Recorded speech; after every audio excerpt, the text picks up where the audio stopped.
Kita lanjutkan setelah input surat kesepakatan sewa.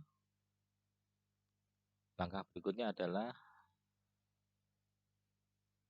membuat atau menginput timesheet. Maka informasinya dari form ini ada project di mana alat tersebut beroperasi, kemudian sales yang terlibat dalam operasi alat berat tersebut, kemudian nomor SPK yang tadi sudah diinput kesepakatan. Maka akan tampil schedule operasi dari alat berat sesuai dengan yang ada di kontrak.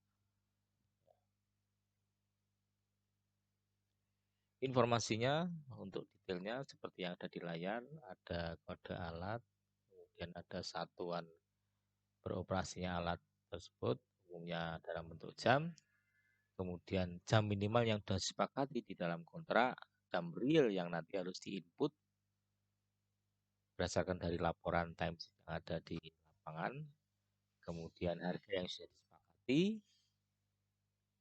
ada nilainya, operator yang terlibat yang mengoperasikan alat berat, tanggalnya, kemudian keterangan yang melengkapi, akumulasi dari jam, status dari operasi jamnya ini, operasi apakah trouble ataukah standby, hari libur, dan seterusnya. Ya, kemudian ada alat apakah menggunakan breaker atau paket. Breaker itu seperti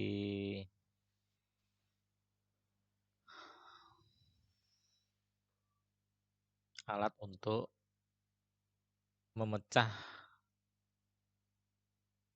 batu.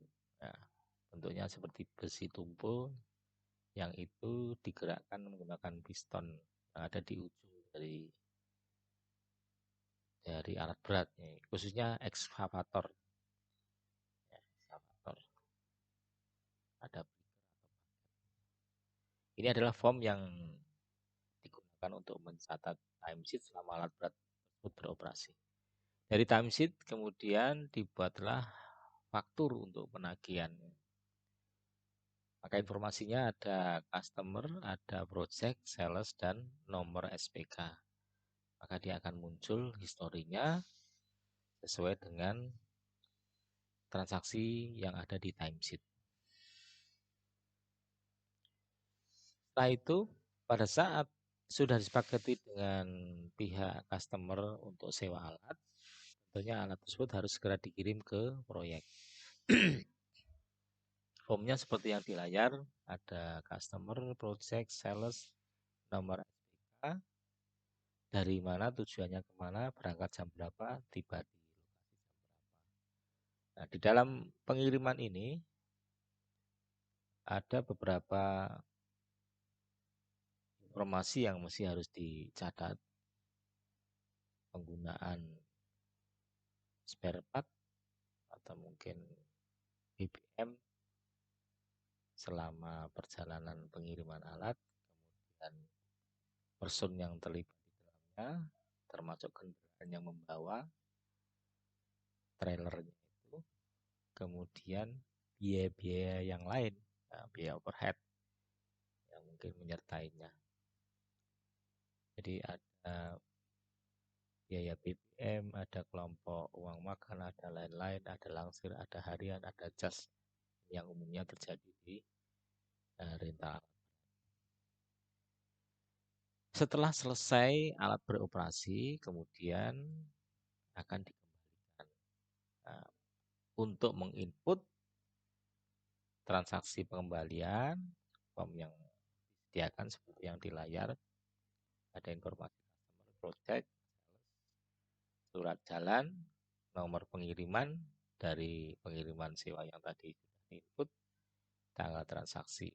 Dan kemudian yang di detailnya ini Sama ketika ada pengembalian bisa jadi ada biaya-biaya yang timbul. Apakah itu uang makan, apakah itu biaya-biaya untuk BBM, lain-lain. Kemudian personil yang terlibat dan kendaraan yang digunakan ini juga harus diinput di form pengembalian sewa. Dan mungkin pengeluaran terpat atau pelumas yang lainnya yang mungkin muncul. Kemudian ada retur sewa. Retur sewa ini yang dimaksud adalah ketika alat tersebut sudah disewa, kemudian di dalam perjalanannya itu ada kerusakan, dia harus dikembalikan. Nah, maka ini menggunakan retur sewa supaya nanti memotong dari nilai kontrak. Subkon ini digunakan manakala pihak perusahaan sudah ada kontrak, kemudian alatnya tidak mencukupi, maka bisa disubkan ke pihak tiga. Tapi ini jarang sekali terjadi. Tapi di sistem ini sudah mengakomodir seandainya ada kasus seperti itu. Berikutnya modul lain-lain ini untuk mencatat transaksi barang di luar transaksi yang umum. Masuk berarti dia akan menambah stok, sedangkan keluar ini akan mengurangi stok. Formnya seperti di layar. Seandainya ada barang-barang yang digunakan sendiri oleh perusahaan atau barang tersebut rusak, maka dia harus dikeluarkan supaya tidak tercatat sebagai stok atau persediaan. Modul notifikasi ini digunakan untuk memberikan informasi sesama pengguna aplikasi. Sehingga notifikasi ini bisa sebagai informasi yang memberikan pengingat kepada pihak-pihak yang terkait di dalam sistem. Reportnya ada notifikasi per tanggal, ada notifikasi per operator. Kemudian untuk report-report yang lainnya, ada report saldo awal barang, mutasi barang, saldo akhir barang, ada saldo awal barang yang sudah terkelompok sesuai dengan gudangnya, mutasi, saldo akhir, serta mutasi barang proyek. Kemudian ada report khusus untuk proyek, pengiriman sewa, pengembalian sewa, status alatnya, timesheet, rekap gaji operator, rekap gaji supir, laba rugi per alat, kemudian rekapitulasi timesheet, rekapitulasi self loader atau istilahnya trailer ya. Ini armada yang digunakan untuk mengangkut alat berat ke lokasi customer. Kemudian ada presensi, ada rekapitulasi presensi, rekapitulasi gaji, pendapatan alat berat, dan timesheet per customer. Modul user management ini digunakan untuk mengatur hak akses pengguna dari aplikasi kewenangannya. Jadi tidak semua orang bisa menggunakan aplikasi tanpa diregistrasi. Jadi semua harus dapat di dalam sistem. Jabatan ini adalah jabatan untuk pengguna sistem.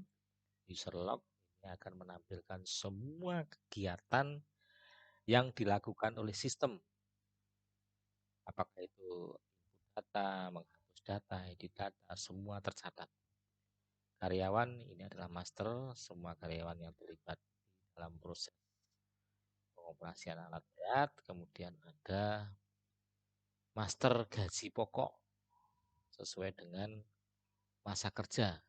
0 tahun sampai 1 sekian ratus, 1 sampai 2 tahun sekian ratus, dan seterusnya. Kemudian setup ini master untuk membedakan antara pusat dan cabang, seandainya nanti ada ekspansi, dan yang terakhir master gudang. Nah, seandainya nanti ada penerapan multi gudang, gudang aktiva, gudang jiwa, gudang pusat, gudang perbaikan, dan seterusnya. Baik, saya kira sudah lengkap video yang sudah saya jelaskan dari awal sampai akhir, mulai dari kontrak, kemudian pengadaan bahan-bahan, sampai dengan pengembalian alat, penagihan, dan sampai bisa menyusun laporan keuangan. Saya Christian, Assalamualaikum warahmatullahi wabarakatuh.